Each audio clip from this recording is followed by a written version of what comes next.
Kalau kami di Untar, kemudian 3 ini diwujudkan dalam 3 nilai, integritas, profesionalitas, dan entrepreneur. Jadi orang itu memang harus dididik semacam rupa supaya mempunyai integritas yang tinggi. Ini menjadi pokok. Orang nggak pinter, mungkin nggak ada masalah. Orang nggak terampil, mungkin nggak masalah. Tapi integrasinya harus bagus. Karena orang bisa Selamat siang, kembali lagi dengan Hukum ID Podcast. Saat ini saya sedang berada di Universitas Tarumanegara. Memasuki usianya yang ke-63 tahun, Universitas Tarumanegara semakin menunjukkan eksistensinya bahwa Universitas Tarumanegara adalah salah satu lembaga pendidikan yang mencetak atau melahirkan sumber daya manusia yang berkualitas terbanyak. Sosok yang akan kita ajak berdiskusi kali ini adalah sosok yang berintegritas, dan menurut beliau ada 3 pijakan yang akan diwujudkan dan selalu dipegang teguh oleh beliau, yaitu integritas, profesionalisme, dan entrepreneur. Untuk membahas mengenai dunia pendidikan, dinamika dunia pendidikan, dan bagaimana melahirkan lulusan yang berkualitas, di hari ini kita akan berbincang dengan Profesor Dr. Insinyur Agustinus Purna Irawan, sarjana teknik dan MT, MM, dan yang gelarnya panjang banget itu ya, Prof. Yang dikenal dengan pemimpin muda yang visioner dan sangat menyukai musik. Apa kabar, Prof?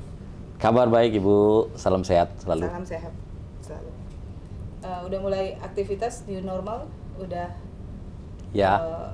Serentetan Ya. ini ya, Prof ya. Kami sudah banyak kegiatan-kegiatan yang hybrid ya, luring juga sudah banyak.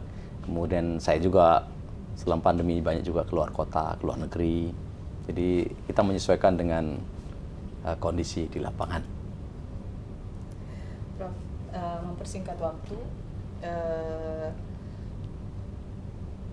bisakah Prof menceritakan untuk sebagai motivasi pengalaman Prof yang ingin dibagi ke masyarakat, terutama kaum yang sedang berjibaku dengan pendidikan, dengan mahasiswa, itu apa yang Prof sudah lakukan sampai ada di posisi sekarang? Baik, memang ini perjalanan panjang ya.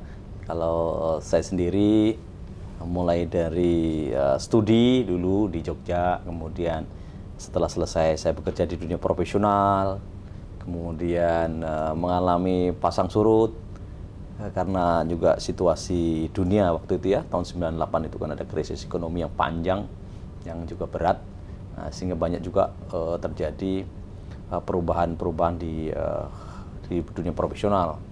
Kemudian saya masuk menjadi dosen tahun 98, kemudian mulai bergelut jadi sebagai dosen profesional maupun juga sebagai profesional juga di dalam di dalam dunia bisnis, seiring sejalan lah ya. Kemudian kalau kita lihat di dunia pendidikan tentu punya tantangan tersendiri ya, untuk bisa memberikan layanan pendidikan tinggi yang bermutu tentu banyak sekali, dan saya kira pengalaman industri yang saya jalani sebelumnya itu bisa menambah wawasan, menambah networking untuk bisa juga membantu di dalam menjalankan pendidikan tinggi. Paling tidak nuansa profesional kemudian dibawa dalam pendidikan tinggi, sehingga di dalam proses pembelajaran, penelitian, pengabdian masyarakat, tridharma itu ada nuansa profesional yang dimasukkan. Nah itu tadi soal cocok tuh kalau kita tuliskan sebagai integritas, profesionalisme, dan entrepreneurship, karena memang saya kira tujuan pendidikan tinggi paling tidak 3 hal pokok ini harus masuk. Dari integritas, jadi bagaimana kita mempunyai sikap-sikap yang bisa dipertanggungjawabkan, bisa dipercaya, ada trust gitu ya. Kemudian profesionalisme ya tentu karena kita akan memasuki dunia profesional, setelah itu ya harus profesional. Entrepreneurship ini jiwa, bagaimana kita bisa membuat sesuatu yang lebih baru, yang lebih sesuai dengan kebutuhan masyarakat, untuk menciptakan keunggulan, menciptakan kesejahteraan. Saya kira itu menjadi satu paket kegiatan akademik yang kita jalankan sekarang. Mengenai moto Untar, Ya, Prof, itu kan Untar selalu mendengungkan bahwa Untar menjadi universitas entrepreneur. ya. Itu mengapa demikian dan apa pandangan Prof terkait dengan itu? Ya. Jadi ada beberapa alasan mengapa Untar itu kita sampaikan sebagai entrepreneurial university atau universitas entrepreneur gitu ya. Yang pertama memang Untar ini dibangun oleh para entrepreneur. Jadi tahun 59 para entrepreneur, orang-orang dari Tionghoa membuat sekolah ini atau universitas ini untuk memberikan kesempatan kepada putra-putri mereka untuk bisa studi. Nah, studinya bukan studi yang mengarah kepada pegawai dan seterusnya, tetapi studi bagaimana mereka nanti bisa bekerja sendiri sebagai wirausaha entrepreneur. Yang kedua, mahasiswa di Untar ini memang berasal dari keluarga entrepreneur. Mungkin sekitar 70-80% ya. Itu memang berasal dari keluarga-keluarga entrepreneur, punya usaha mandiri maupun juga bisnis keluarga. Dan mereka studi di Untar itu untuk sebagian untuk melanjutkan usaha keluarga ya. Terus kemudian juga mereka menciptakan usaha baru. Yang ketiga, memang di dalam proses pembelajaran kami para dosen dan juga kurikulum disinergikan untuk bisa menghasilkan entrepreneur baru. Caranya bagaimana? Ya tentu ada pembelajaran tentang entrepreneurship, kewirausahaan, itu kami ajarkan. Kemudian ada kegiatan-kegiatan yang mendukung entrepreneurship ini, baik kepada dosen dan mahasiswa. Jadi semua diberi kesempatan yang sama untuk bisa mengembangkan diri, tidak saja secara akademik, tetapi juga ada kegiatan non-akademik, secara khusus adalah entrepreneurial. Seperti itu. Ada anekdot Prof Ya. yang berkembang di masyarakat bahwa di Untar itu susah lulus, makanya nggak ada yang jadi pegawai negeri. Jadi IP 2,7, ya mungkin di tempat lain 3,4, mungkin gitu ya. Saking disaringnya gitu ya. Ya sebenarnya nggak juga seperti itu gitu ya. Artinya kalau di Untar kan kami secara profesional melakukan proses pembelajaran, kurikulum juga secara profesional kita sampaikan, kemudian sistem penilaian sudah kita atur sedemikian rupa. Jadi kalau memang mahasiswa bisa lulus tepat waktu ya kita dorong ya, dengan IPK yang tinggi kita dorong juga. Tapi kalau mahasiswa memang tidak bisa ya tidak kemudian dipaksa untuk seperti itu. Memang kami punya aturan-aturan yang ketat di dalam proses pembelajaran secara akademik. Misalnya contoh ini, mahasiswa yang boleh cum laude di Untar itu ada ketentuannya, masa studinya, publikasinya, itu sudah diatur. Untuk apa? Untuk menjaga kualitas. Tetapi bagi mahasiswa yang tidak mampu, kami juga punya program yang juga tidak menghambat mereka untuk lulus. Jadi prinsip dua komponen ini, ada dua tipe ini bisa jalan bareng, tidak ada masalah. Nggak ada masalah. Iya. Terus untuk untuk mewujudkan Ya. Untar sebagai kampus entrepreneur, apa yang Prof dan jajaran Prof itu lakukan sampai bisa itu kan sudah bertahun-tahun, bahkan beberapa periode dari rektor sebelumnya juga itu, apa yang Prof dan jajaran Prof lakukan untuk menjaga tidak gampang dengan mendirikan? Ya betul. Jadi apa yang kami lakukan ya tentu pertama kalau secara akademik kami memperbaiki kurikulum ya. Kurikulum itu disesuaikan, kami mendeklarasikan misalnya untuk setiap mata kuliah harus ada satu pertemuan yang membahas tentang entrepreneurship sesuai dengan mata kuliah itu. Jadi kalau mahasiswa itu mengambil selama kuliah di Untar itu mengambil 50 mata kuliah, paling enggak dia pernah bicara entrepreneurship itu 50 kali gitu kan. Jadi sudah sudah menjadi bagian penting gitu ya dari kurikulum. Kemudian dari kegiatan cukup banyak kami melakukan kegiatan-kegiatan yang untuk entrepreneurship. Ada yang disebut dengan Entrepreneur Week, kemudian ada juga UMKM untuk Indonesia, Untar untuk UMKM ya, mahasiswa dilibatkan. Kemudian juga dalam riset atau penelitian, kita juga punya beberapa penelitian yang terkait dengan entrepreneurship. Kemudian kami punya juga seminar-seminar internasional, seminar nasional yang bicara tentang entrepreneurship. Nah, dengan berbagai kegiatan yang masif ini, dengan difasilitasi juga kesempatan mahasiswa untuk juga praktek di lapangan, membuat produk, bisnis plan, kemudian menjual produknya di mall. Kemudian kalau di bidang teknik ya mereka kita kasih kesempatan untuk public expose. Itu membuat nuansa entrepreneur di Untar itu memang terus berkembang ya. Dan ini tidak akan kami kurangi, justru kami akan dorong terus dengan pelatihan-pelatihan. Kami mengirim mahasiswa ke luar negeri untuk belajar entrepreneurship, kami mengirim dosen juga, kami membangun kerjasama dengan luar negeri, perguruan tinggi di luar negeri untuk pertukaran mahasiswa dalam rangka membangun entrepreneurship. Mahasiswa kita bawa ke pusat-pusat entrepreneurship, kita bawa ke industri, kita bawa ke tempat pameran-pameran produk. Mereka terinspirasi untuk terus melakukan kegiatan entrepreneurship. Mengenai 3 pijakan yang Prof selalu pegang teguh dan selalu dengungkan mengenai itu kan profesionalisme, entrepreneur, dan integritas. Itu kenapa itu harus menjadi pijakan kalau menurut Prof? Sebenarnya kan kalau kita bicara pendidikan tinggi atau pendidikan apapun, 3 hal pokok sebenarnya yang harus menjadi perhatian kita. Yang pertama adalah knowledge base, jadi pengetahuan, kemudian skill base, kemudian attitude. 3 ini kan harus. Nah, kalau kami di Untar, kemudian 3 ini diwujudkan dalam 3 nilai, integritas, profesionalitas, dan entrepreneur. Jadi orang itu memang harus dididik semacam rupa supaya mempunyai integritas yang tinggi. Ini menjadi pokok. Orang nggak pinter, mungkin nggak ada masalah. Orang nggak terampil, mungkin nggak masalah. Tapi integritasnya harus bagus, karena orang bisa dilatih. Itu saya kira itu jadi kata kunci ya, integritas. Yang kedua, profesionalitas. Bagaimanapun kita bekerja bukan pada diri sendiri, tapi juga kita bekerja dengan komunitas, dengan mitra, dengan partner ya.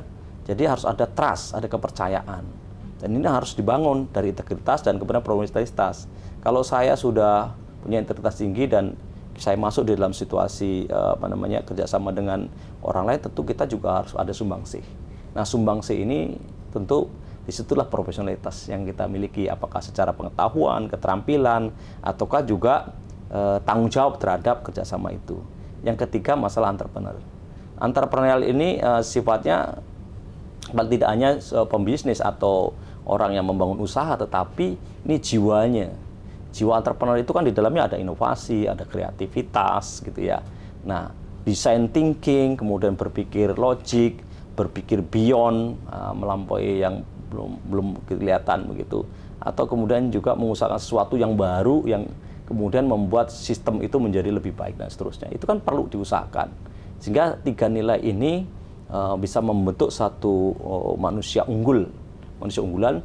Dia punya integritas, tapi dia juga profesional, tetapi jangan lupa bahwa dia terus harus berkembang maju dengan cara ya tadi menggunakan inovasi kreativitasnya untuk menemukan sesuatu yang baru.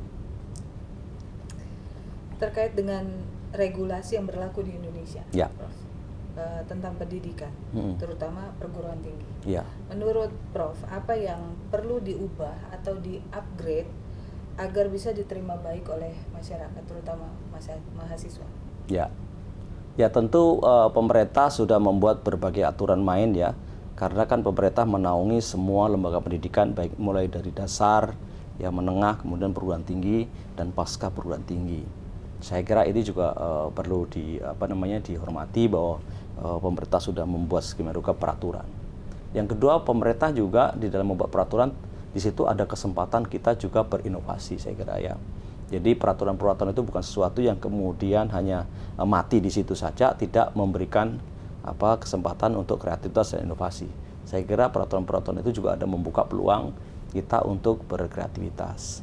Yang ketiga, dengan MBKM Merdeka Belajar Kampus Merdeka yang sekarang dibuat pemerintah itu juga sebenarnya salah satu terobosan. Mungkin ada yang merasakan itu sulit, tapi mungkin juga ada yang merasakan itu adalah satu peluang untuk bisa membangun satu sistem pendidikan tinggi yang lebih sesuai dengan kebutuhan ya masyarakat.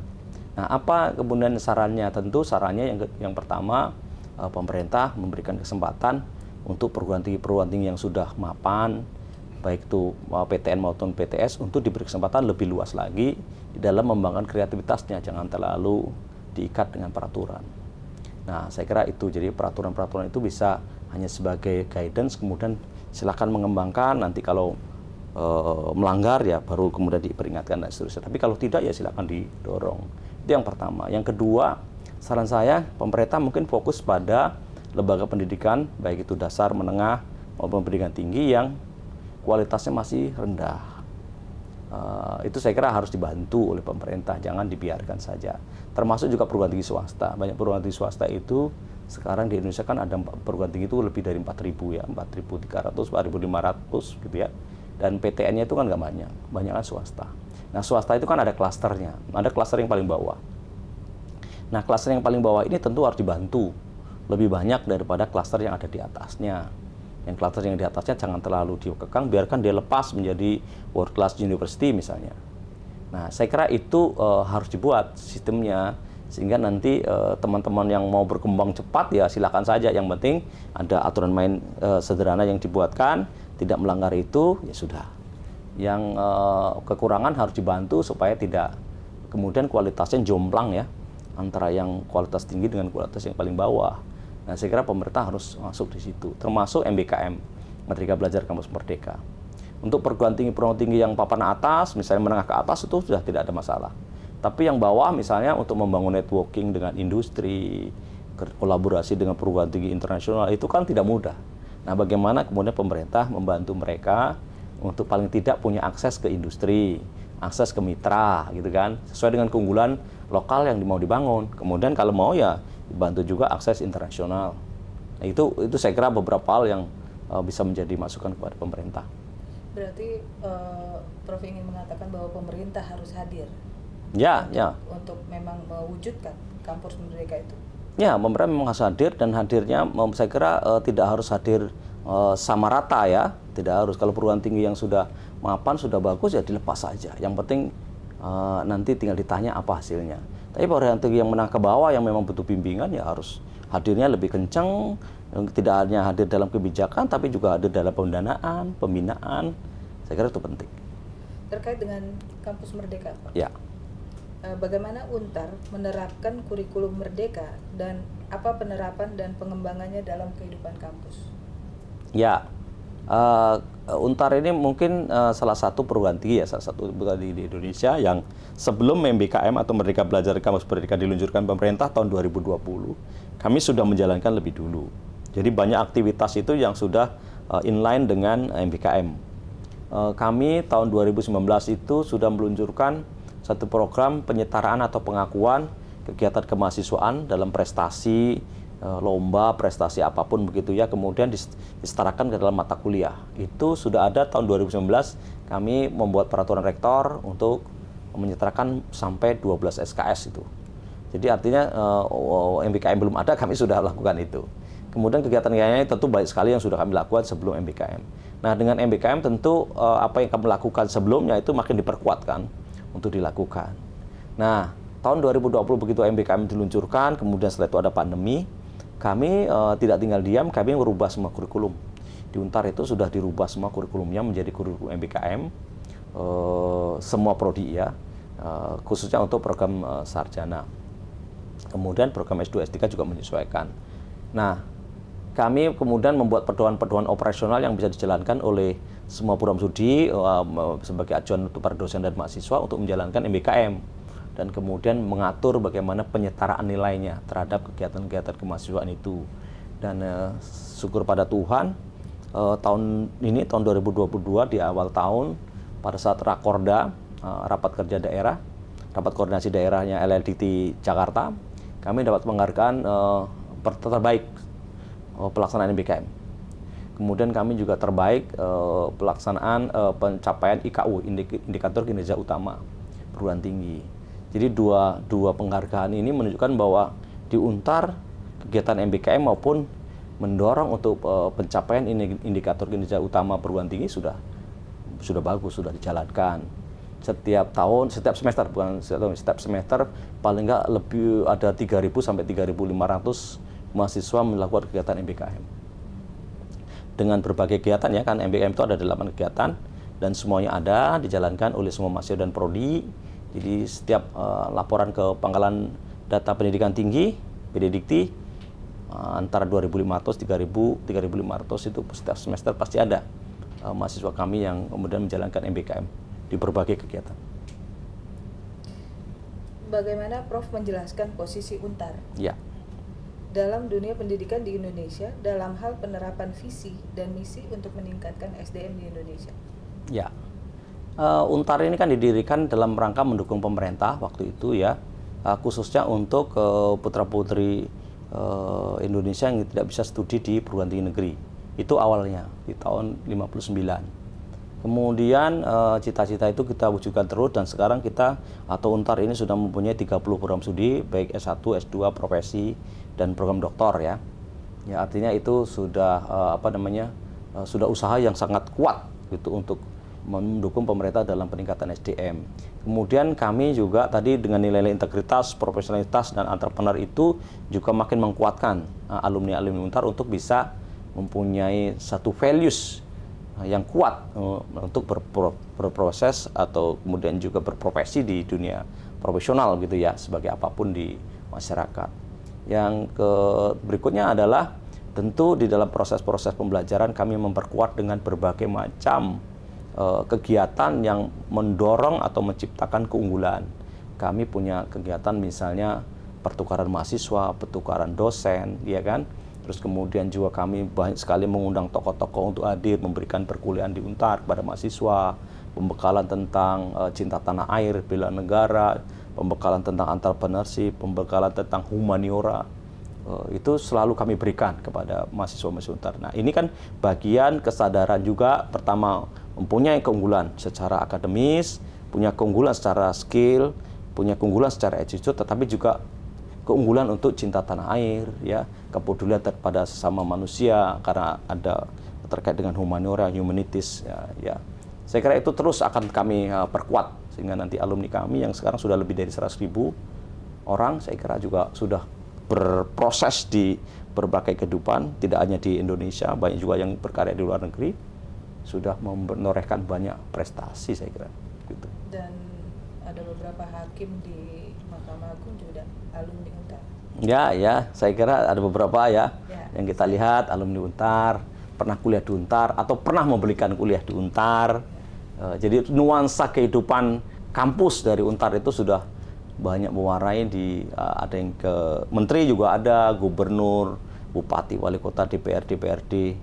Saya kira banyak ya. Kemudian di kepolisian, di TNI juga banyak, ASN juga banyak. Yang paling banyak adalah profesional. Karena memang UNTAR melahirkan entrepreneur baru. Gitu. Dan kebanyakan juga lawyer atau lawyer juga notaris. Ya, notaris ya.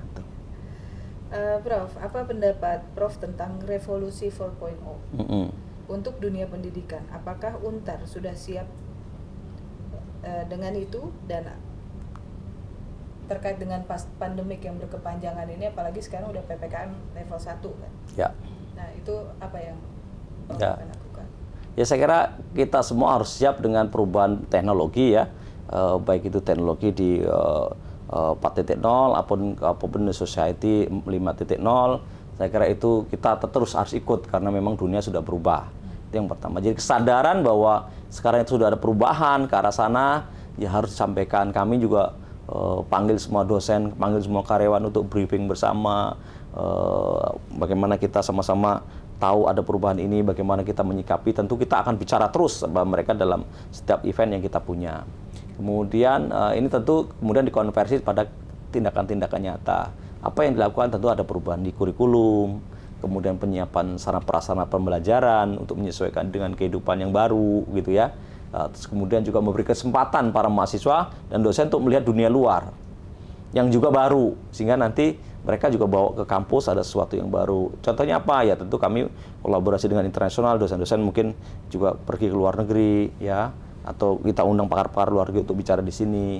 Mahasiswa juga kita kirim ke luar negeri, atau kita juga undang pakar-pakar di sini sehingga nanti kita juga mendapatkan pengetahuan. Kita kombinasikan juga kegiatan bersama, misalnya terakhir kami ada internasional pertukaran mahasiswa internasional dengan melibatkan 9 negara dari sekian puluh perguruan tinggi, kita gabung dalam satu. Nah, itu kan nuansa-nuansa perkembangan dunia iptek, teknologi, society itu kita sharingkan kepada mahasiswa. Yang bicara bukan hanya kami, tetapi juga para pakar dari luar, mahasiswa dari luar negeri, kita juga terlibat dalam pembicaraan, sehingga ini akan membuat suatu ekosistem yang menurut saya sangat bagus untuk perkembangan para mahasiswa, tidak hanya seperti kata dalam tempurung, tetapi betul-betul dibuka ya.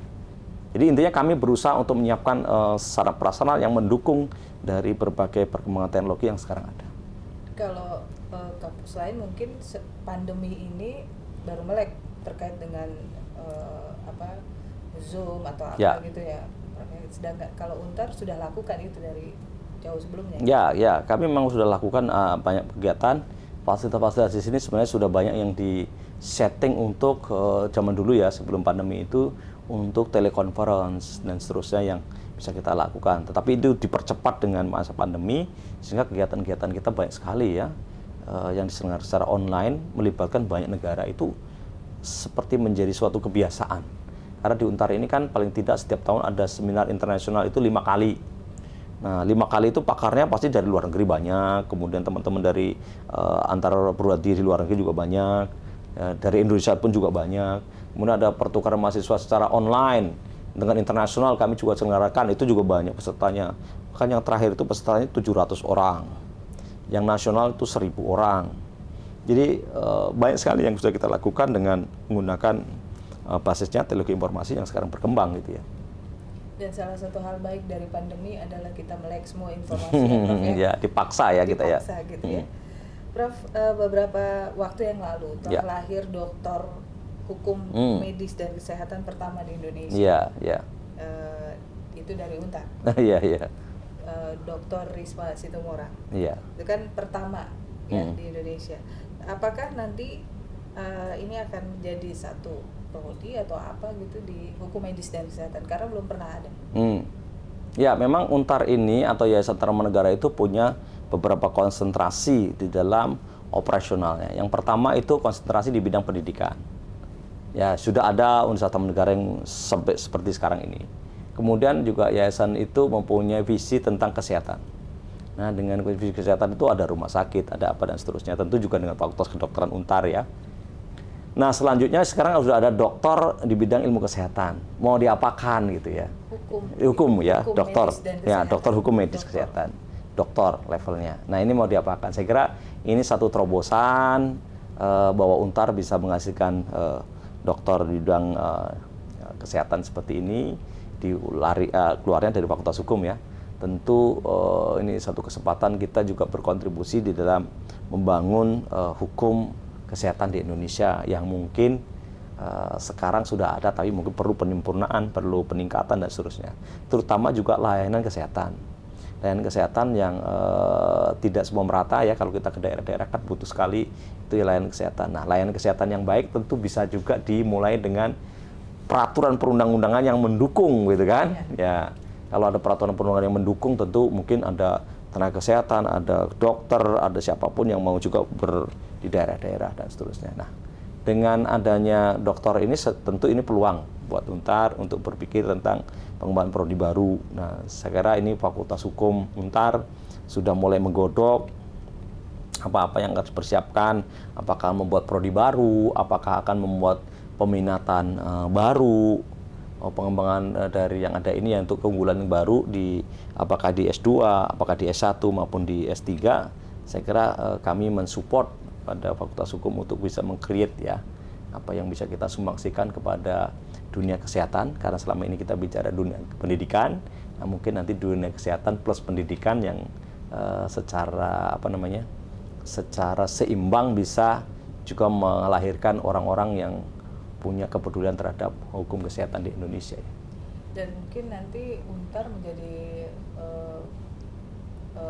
barometer terkait untuk menyatukan antara dua profesi, yang satu tertutup yaitu dokter, yang satu suka mencecar yaitu advokat kan, gitu. Karena hukum medis dan kesehatan kan peminatnya bukan hanya dokter, tapi advokat juga. Ya, memang sekarang ini kalau para dokter itu banyak juga yang studi di hukum ya. Hukum secara umum, karena mereka tak ingin melindungi diri maupun juga rumah sakit terhadap gugatan ya. Supaya gugatan-gugatan mereka juga paham, secara hukumnya paham, secara medisnya paham. Jadi ini juga tidak bisa digugat hanya secara hukum, karena ada sesuatu yang di medis juga ada, mereka punya ketentuan-ketentuan secara medis, misalnya kan ada sumpah dokter dan seterusnya. Yang ini juga harus dihormati gitu ya. Jadi dua profesi. Saya kira kalau ini dibuka dan kemudian mereka pada kuliah, ya ada yang orang hukum murni hukum belajar itu, dokter juga belajar itu, kemudian dokter gabung, orang hukum belajar kedokteran. Saya kira ini akan sangat menarik karena untuk melindungi semua profesi, terutama bukan hanya melindungi tapi memberikan layanan terbaik kepada masyarakat. Berarti Untar akan menciptakan jendela kecil untuk kedua profesi ini saling melihat ke dalam gitu ya? Ya, saya kira kalau sudah menjadi pelajaran, sudah menjadi basis keilmuan kan semua juga harus bisa diungkapkan secara profesional ya, dengan bertanggung jawab. Tentu masih ada confidential untuk masing-masing karena kita kan ada profesi yang memang harus dihormati. Misalnya ada kasus-kasus tertentu yang mungkin tidak bisa dibuka secara publik, itu tetap harus dihormati secara secara etika, moral, secara hukum juga harus dihormati. Saya kira seimbang lah nanti. Nah, saya kira itu semua kita serahkan kepada Fakultas Hukum. Kami memfasilitasi, mensupport apa yang kemudian mereka kembangkan untuk bisa membuka satu apakah prodi baru, keunggulan baru di S2, S3, dan saya kira kami akan mensupport. Dan penyatuan itu juga nanti Prof support ya antara dua profesi yang sebenarnya sih perang dingin tapi nggak apa ya Prof ya? Ya seharusnya tidak perlu perang dingin kan, masing-masing kan punya tugas kewenangan yang berbeda, yang tujuannya satu, humanities, kemanusiaan. Nah, kemanusiaan ini harus dihormati karena ini hak asasi manusia. Apakah kemanusiaan dari sisi hukum, apakah kemanusiaan dari sisi kedokteran, kemudian dikombinasikan. Nah, monggo mengkombinasikannya sampai seberapa jauh tentu itu harus berproses. Karena meramu sesuatu yang baru bukan sesuatu yang mudah, tapi bukan sesuatu juga yang tidak mungkin terjadi, gitu ya. Kita lihat kami di orang teknik ini kan sudah diramu dulu, misalnya di bidang apa, teknik apa dengan teknik apa kelihatannya tidak bisa ketemu, tapi tidak bisa, pasti akan menjadi satu kesatuan. Kenapa? Karena hidup ini adalah holistik. Hidup ini holistik, tidak akan mungkin dipisah-pisahkan. Kalau berjuang hanya hukumnya saja, berjuang dengan kedokteran saja, nggak akan ketemu. Karena ada bidang yang lain lagi juga yang harus menjadi satu kesatuan. Jadi mari, kalau saya sih mengajaknya, melihatnya dari sisi yang komprehensif, holistik, tapi tujuannya satu, kemanusiaan. Ya. Dan Untar mungkin bisa menjadi beko untuk menghancurkan dinding pemisah antara hukum medis dan kesehatan itu ya? Ya, kita mau fasilitasi supaya mereka bisa dialog lah. Jadi walaupun tidak bisa 100% menjadi merger seperti kita membuat satu jus gitu ya, jus yang diaduk kemudian jadi berbeda, mungkin masih ada bentuk-bentuknya kelihatannya gitu. Tidak apa-apa, tapi mereka sudah mulai bisa bicara dari hati ke hati untuk meraih sesuatu yang esensinya adalah suatu kehidupan. Tapi pertanyaannya, apa advokat bisa diajak bicara hati ke hati? Harus bisa, karena kan endingnya kehidupan ini jelas ya. Para pengacara, para dokter, para insinyur, para orang hebat, endingnya cuma satu. Setelah selesai semua ini pertanggungjawabannya cuma satu ya, mau lewat kremasi atau mau dikubur kan. Dua aja, mau sehebat apapun. Saya lihat TV ada orang hebat, tapi begitu sakit, ini besok meninggal, pilihannya cuma dua, di rumah duka atau langsung dikirim ke kuburan. Nah, kalau udah seperti itu pasti orang akan meredam. Mau meredam emosi, mau meredam egonya, akan membuka sesuatu yang baru.